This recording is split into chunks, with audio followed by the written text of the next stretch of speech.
अस्सलाम वालेकुम दोस्तों, तुसीं देखदे पे लुड्डन पंजाब टीवी ते मैं तेरा मेज़बान मोहम्मद अहमद। सब तो पहले जनाब अपने चैनल लुड्डन पंजाब को करना है सब्सक्राइब, बेल आइकन करना है प्रेस ताकि मेरी आने वाली अच्छी और बेहतरीन वीडियो मेरे वीर देखने सब तो पहले। जनाब वीरों वास्ते दो मेहराना लैके हाजिर होया जनाब। अज मेहरान वीरों विखावागा। यह जनाब मेहरान गड्डी का कलर बहुत प्यारा है और जनाब 14,17 वा और बड़ी साफ सुथरी घरेलू जनाब गड्डी है। यह जनाब वीरों विखावागे, तसल्ली करावागे हर चीज़ की। पिलर शिलर वेखन, गलाइयां वेखन और जनाब डैशबोर्ड वेखन, मीटर भी चैक करावागे किन्नी चली किन्नी नहीं चली। साफ सुथरी गड्डी जनाब, घरेलू जिमीदार जनाब बंदे को चली हुई है। हर चीज़ की तसल्ली करावागे। यह पिलर शिलर मेरे वीर देखते पे ने, हर चीज़ ओरिजिनल है।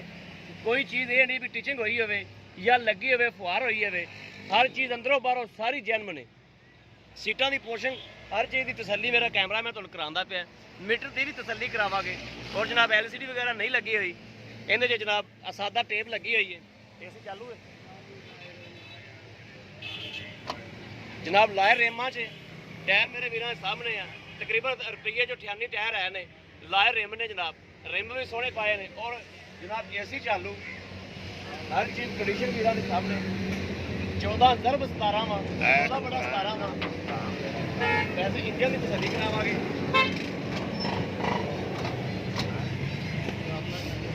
यह जनाब साफ सुथरी मेरे वीर वेखते पैन गड्डी है। किसी पासों कोई लीकिंग नहीं, कोई शीकिंग नहीं।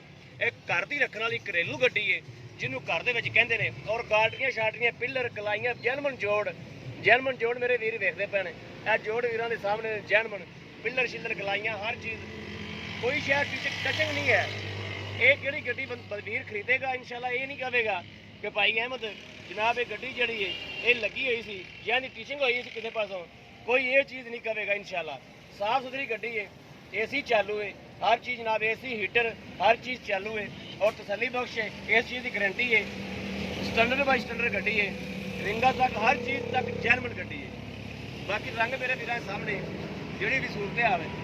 घर की चली, प्राइवेट चली, ये नहीं स्टैंड स्टूड चली है, प्राइवेट गड्डी चली जनाब।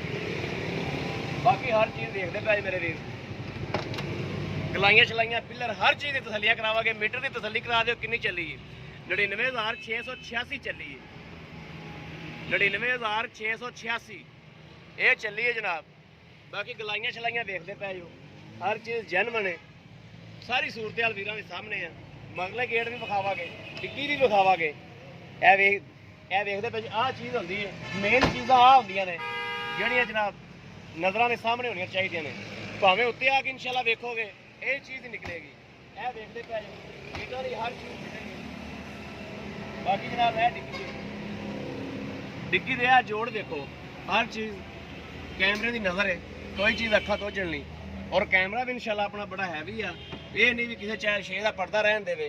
यह चीज़ वेखते पैन मेरे वीर, हर चीज़ तसल्ली बख्श जनाब। इंज खड़कती पी जिवें जनाब दुआना खड़कता है माशाल्लाह। 4 स्पेरों यह वेखो, हर चीज़ ओरिजिनल है, कोई चीज़ है नहीं रिपेयर हुई हो। साफ सुथरी सोहनी गड्डी। बाकी है कीमतियां तसल्लियां करा लो। कोई चीज़ जनाब अखां तो चल ना रह जाए। विचों गलाइयां छत हर चीज़ की तसल्ली होगी। गड्डी फुहार होवे, गड्डी साडी जनाब, गड्डी भी थोड़ी पैसे भी थोड़े।